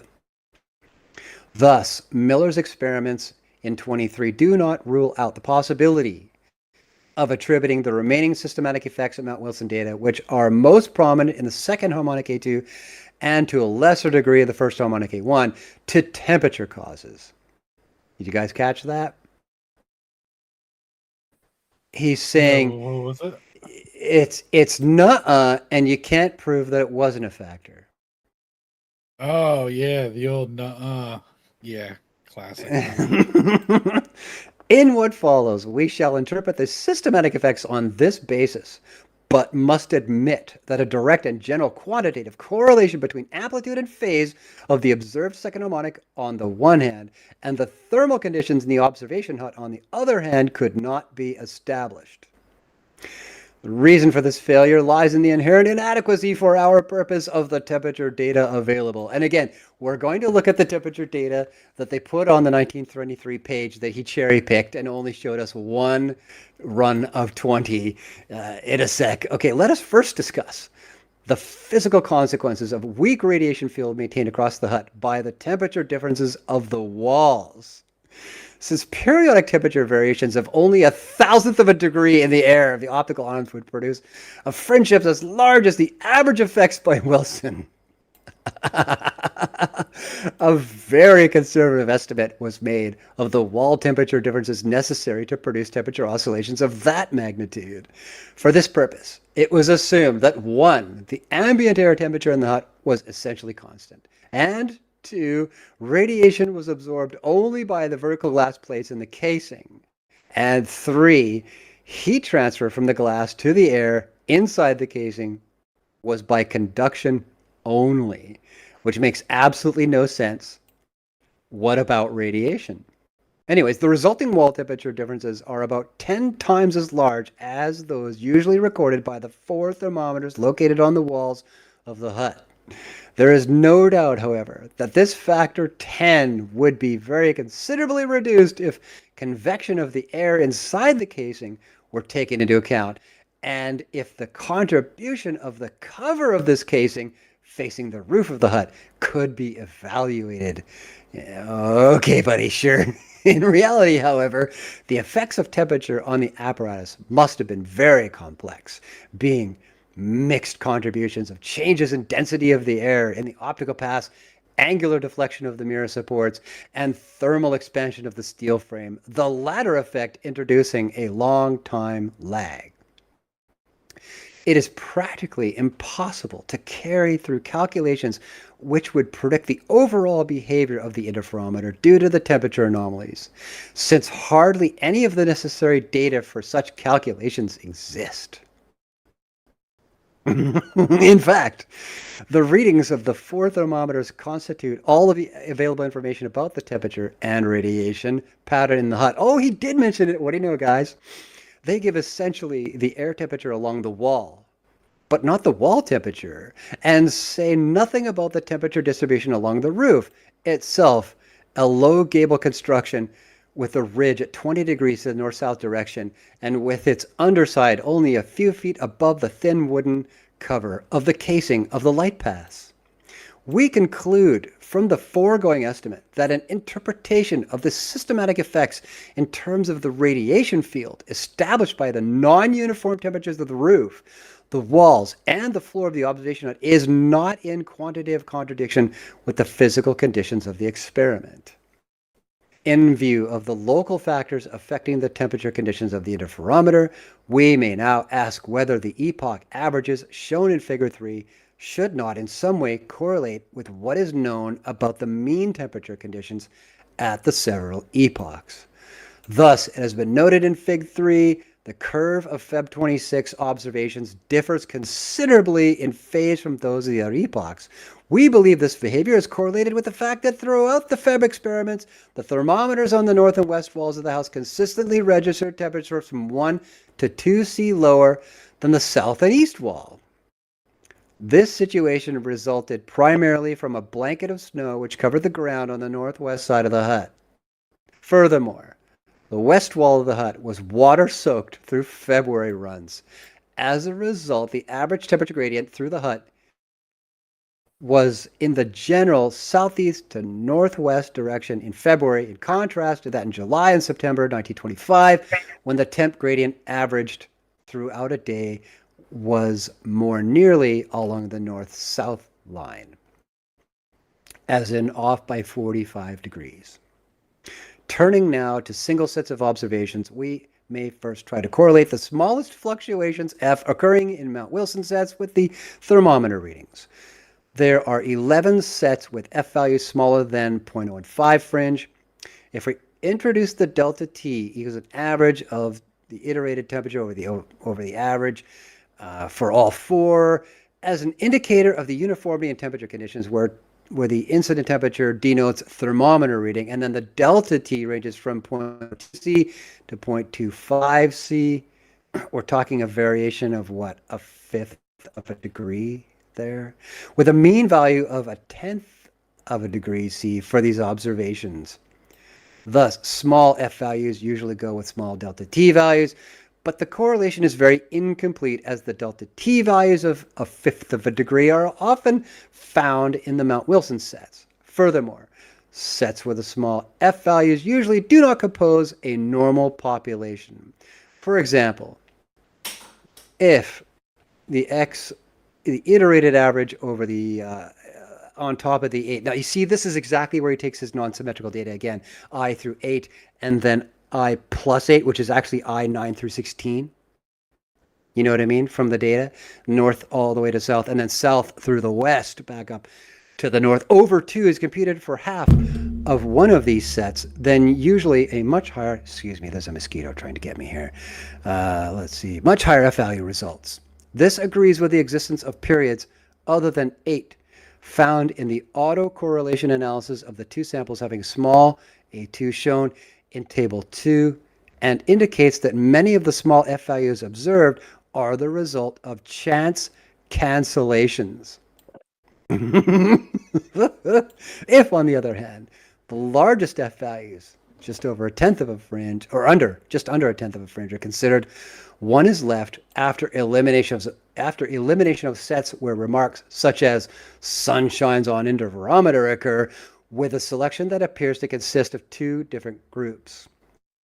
In one group, including sets 103 and 106, March 28, around 5 p.m., 128 on April 8th at 5 p.m., 135 April 9, 3 p.m., 45 and 47 September 17th before noon, 68 and 69 of September 19 around 8 a.m., and sets 4, 5, 6 on Feb 4 around 3 p.m., and 12 and 13 on Feb 15 around noon. Delta T is large, over half a degree. In the other group, which includes all these other sets here, delta T is only 0.2 or a fifth of a degree or smaller, as in less than half. So we're talking about a quarter of a degree in room temperature gradient, season to season. And he thinks that that's going to dramatically skew the data. Right. Thus, No matter in where April, you're at. September, that's right. Thus, in the April, September, and Feb epochs, the largest occurring F values are associated with large delta T values, but not so in the July epoch. We have no certain explanation for the existence of large effects when the wall thermometers give reasonably small delta T values. You don't, eh? But would point out that no temperature data are available to reveal thermal conditions at the roof, which may be responsible for the large displacements at times of highest altitude of the sun. Although the thermometer readings cannot be used to describe the thermal conditions in the observation hut in all cases, they should nevertheless provide an indication of the stability of the thermal pattern in the hut affecting the fringe positions, particularly during the night hours. Accordingly, the Wilson data for each of the 4 epochs of observation have been searched for sets of readings taken during this part of the day and which exhibit, quote, similar patterns. Ideal observing conditions could obtain if all 4 thermometers read the same and remain constant throughout a series of observations. That's a messed up sentence. Good try, guy. Anyways, departures from the ideal always occur, and the extent to which temperature disturbances are revealed by the recordings of the thermometers may be estimated by applying the following criteria. 1, the magnitude of the average absolute temperature difference, the delta T, in all 4 iterations, 4 epochs, whatever. The time rate of change of the temperature pattern in the room as indicated by the readings of the 4 thermometers. And you're going to see some of that on the top of the one page of data he's going to choose to show us. 3, the drift in the mean temperature, average T with time. And 4, the linearity of the drift of the fringe pattern and the non-reversal of sign of this drift during the series of observations.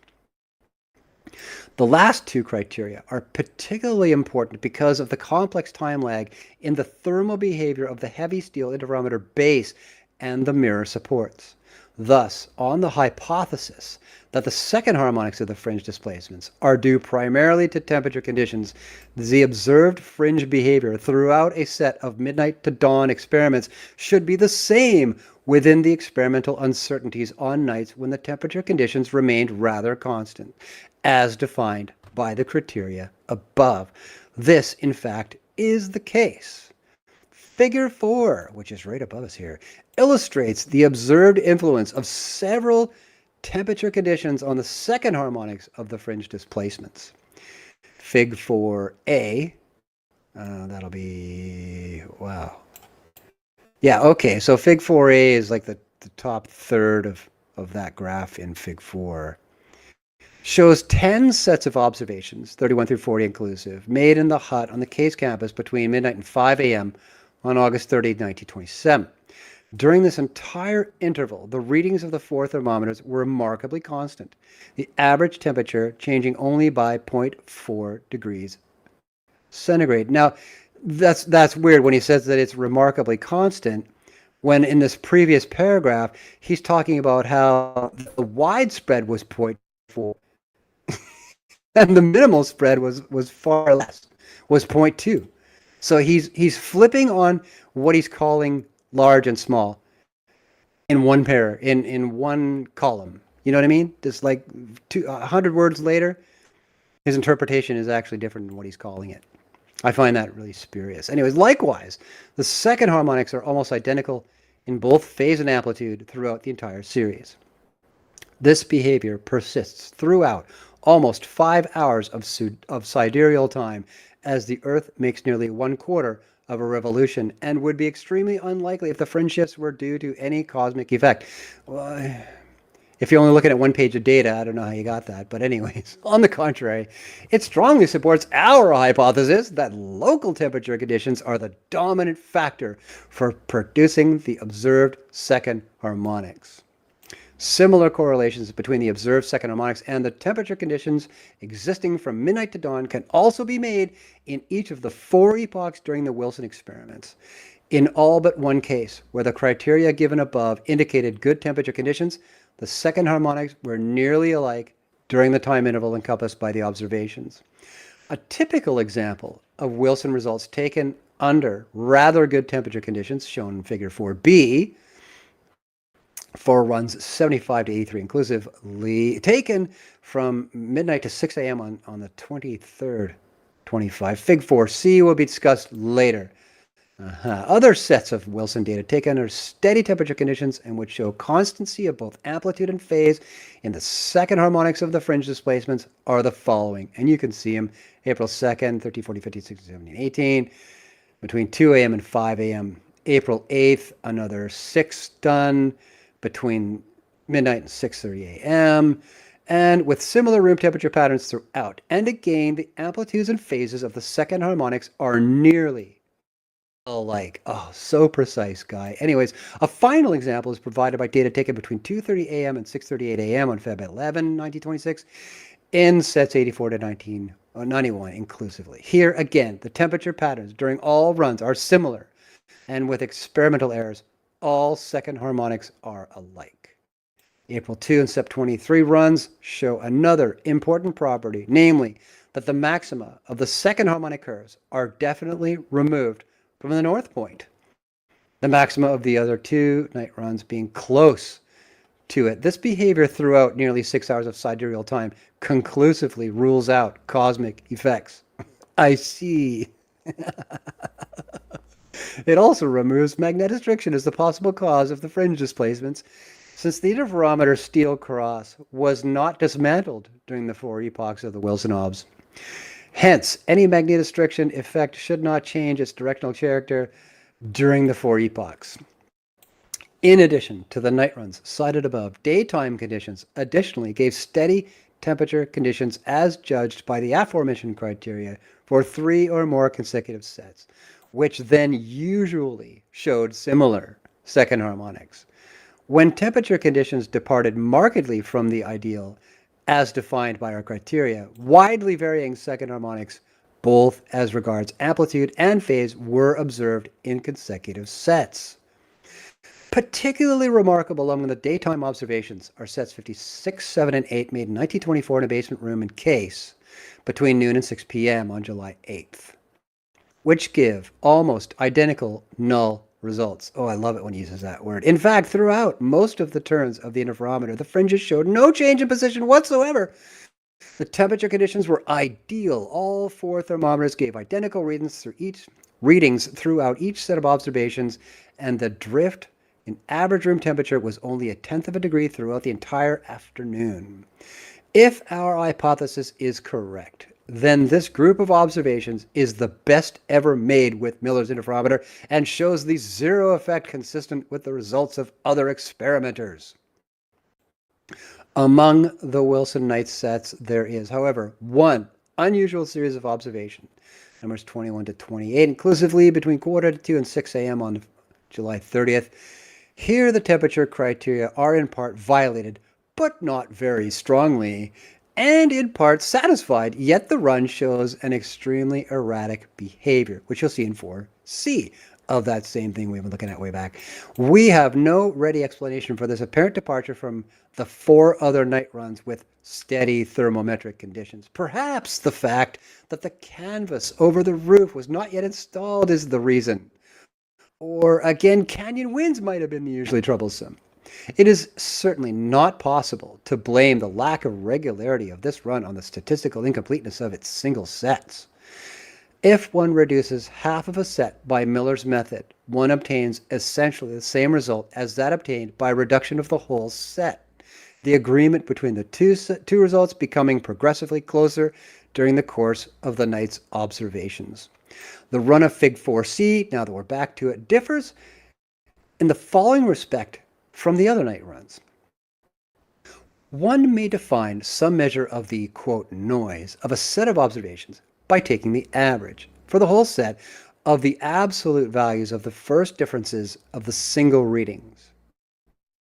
In the run shown in Fig 4a, one so finds a 0.079 and a 0.063 fringe for sets 31 and 32 around midnight, and this figure drops steadily down to 0.035, as in about half of that value, by run number 40 at 5 a.m.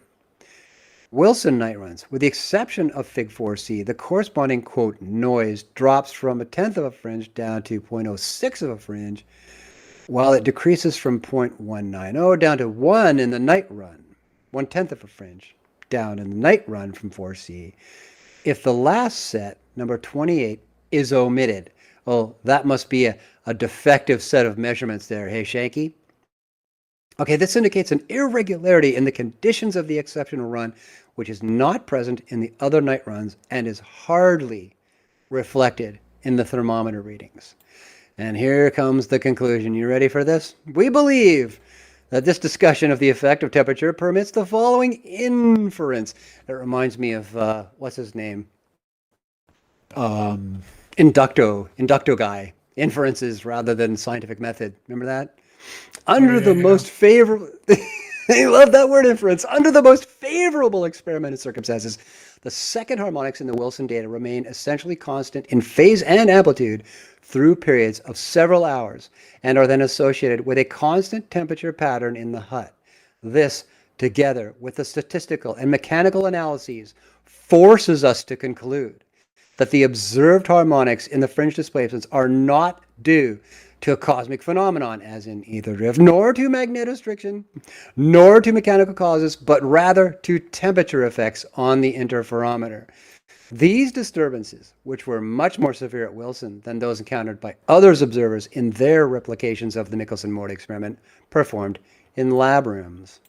Table 1 summarizes the results of the significant trials, as in the one way back at the beginning of the paper, of the experiment. The first 3 columns of the table record the experimenter, year, and place of observation. The fourth gives us the optical path length d, and like I was saying, that's actually 2d of an arm, as used in each of the experiments. Column 5 gives the maximum anticipated fringe displacement corresponding to the 30 kilometers per sec drift when the apparatus is rotated through 90 degrees in its optical plane. Column 6 lists the amplitude, A, of the second harmonic of the fringe shifts actually found by each observer. In every case, the observed double amplitudes, 2A, are much smaller than the expected fringe displacements listed in column 5. To provide a basis for comparison of several trials of the experiment, the ratios of the expected fringe displacements in column 5 to the values of 2A actually found in each experiment are listed in the last column, as in the ratio that he showed, where you take it and he says that it's 40 to 1 when it's actually 20, like we were looking at. But that's where he gets to, boys. He says, yep, it's all temperature. That's all we're looking at on this thing. We spin it around. It's all the readings that vary away, that fringe shift away from 0 in any way. It's all temperature. Okay, well, let's talk about his cherry-picked data. Now, where did I get that picture from? Oh, it's in the Roberts. No, it's not. It's in this paper, isn't it? Scrolling. I thought I saw it here. The 1925 data. Where was I taking that from? Probably from Miller himself. It's not in this paper either. Yeah, but I had it up and now I don't. Where did I have it is the question. Give me one sec. I hide a few windows here. We'll see what I'm looking at. Far too many. No, I don't even know where I was reading it from. But it is. It's a Miller piece of data. Where did I get it from? I just graphed it and I posted it in the main chat if you'd like to pick it up, Alan. I got the graph up. Cool. Okay, so what you're looking at there, A through T, are runs 1 through 20 chronologically, and they take place from 1 minute past the hour to about 48 minutes past the hour. And I wish I could find where I had that image. Oh my God, this is embarrassing. Where did I plotted all this data. I was looking at an image, and now I can't find the image. Oh, wow. Where did I put it? Let's see. Miller Drift. Oh, yeah, it is. It's in the Roberts paper, the other one you sent me today. Document page 11 for people who'd like to see it. If you want to scroll over to that, it's from September 23rd, 1925. And I'll explain the upper 2/3 of this figure 8 form of record ether drift observations is what it's titled in the Roberts paper. Yep, keep going down. There it is. That's it. So yeah, all you need to show is the first group of data, the really clumped together stuff down below. So you can zoom in and show us everything from 3:16 a.m. up. Okay, zoom out just a little bit and show us those top 20 rows there. And the top data. So zoom out just a little bit more. There we go. Okay, great. So at the top, this is run number 79, and you're prepping it at 2:57 a.m. The first run was taken at 3:02 a.m. The 20th run, 3:16 a.m. So they did 20 spins of the wheel in 14 minutes. You know what I mean? 15 minutes. They were done. They did all 360 or 320 of these readings in that amount of time. Okay, now right up top, you see it says thermometers on the top left corner and the top right corner. Those would be the time they took it at 2:57 a.m. These are what the thermometers were reading on the wall. And as you can see, there's only a separation of about 0.3 degrees on the left and 14.1, but 0.3 degrees on the right. So there really was no change in the gradient in the room across these readings. I guess that's why he picked it. And the question is, what do all these readings mean? And what about the adjust on the far right? So what we're looking at is literally the fringe reading itself in terms of a 2-digit numeric, positive or negative, which to the side of 0 was it, you know what I mean? Where did the interference go? And then he used the adjust every, couple of rows, every 5, and then another 12 rows go by. He adjusted 3 times to essentially reset the value of what he was looking at in terms of fringe placement. That it went from all the way down to -15 by the end of the 5th run there. And then he said, okay, before we start the 6th run, we're going to make -15 0. And then we're going to start taking much more measurements. And then by the time we get to the end of the 9th run, we're back to -10. And then we're going to adjust, and we're going to make that 0.8. Or +8, rather. And then we're going to let her run all the way down to the end of the 19th one, where we get to -21. And we're going to adjust one more time and change that to +1. So if you go back to the stuff that I've just plotted, what I've done there is actually taken out the adjustment, and I've just got the raw measurements as if he never did adjust them at all, which is why you see values from +11 all the way down to -39 in one stray measurement. The light blue being our third last run of the run 79. So you can see that the reason he picked this is because there's no sine wave in most of them. This is his cherry-picked data. He's saying it's all noise. It's all noise. There is no cosmological influence here based on azimuth, which is really what we're doing. Across the top, you can see that I've got N1, N2, N3, N4, East 1, E2. That's actually 1 through 16. As in 20 measurements that he did, A through T, he's got 16. Like we were looking at in the data a minute ago in the Roberts paper, there were actually 17 columns of data, where column 17 matched column 1, as in one complete spin on the dial in terms of azimuth. That's what this data represents. And you can see that this is absolutely cherry-picked. Hope that makes sense. Yeah. Back to you, Alan. Yeah, it does. Because it does. Because you've plotted Miller's stuff before. It's sine waves. So yeah, I have. Yeah, No, that reminds me. See, that's why I'm not finding my other plot, is because it's Michelson-Morley data, like the graph you just X'd out, the one where you expect a fringe of 5 and we only get a half a fringe kind of thing. It's not 30, it's only 6 kilometers per second. You know what I mean? pretty Yeah, sure I keep can going. find it. Pretty sure I have it. Yeah, it was actually up just as you closed this window 5 seconds ago. Oh, really? Was it? It's the standard, that one right there. Yep, that one. It's the standard Michelson-Morley. You see, that is what we should be seeing in this data, but we're not. He picked the one where there's just noise, quote noise, temperature-induced noise, quote. That's the only thing that he showed us. He didn't show us any other data where we would see this sine wave curve. Insane. That was from Roberts? Yeah, in the Roberts paper. That's where the data came from. That one right there. Oh, Run number dude, 79. That's beautiful. So this is a custom Roberts graph. Well, I can't wait to update the Obsidian for that. That's hilarious, dude. Yeah, the word is perpetration. Yeah. Absurd, dude.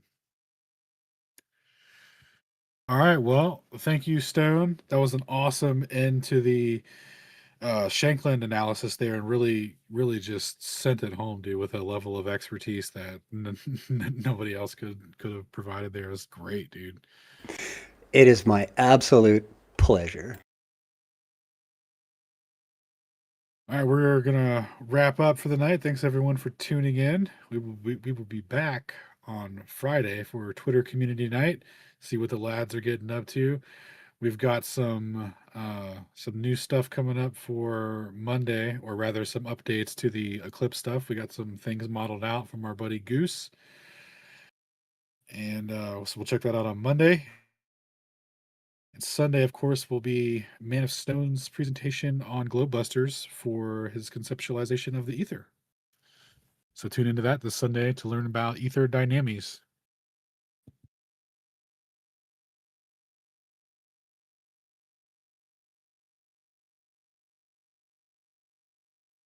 All right, I ended it.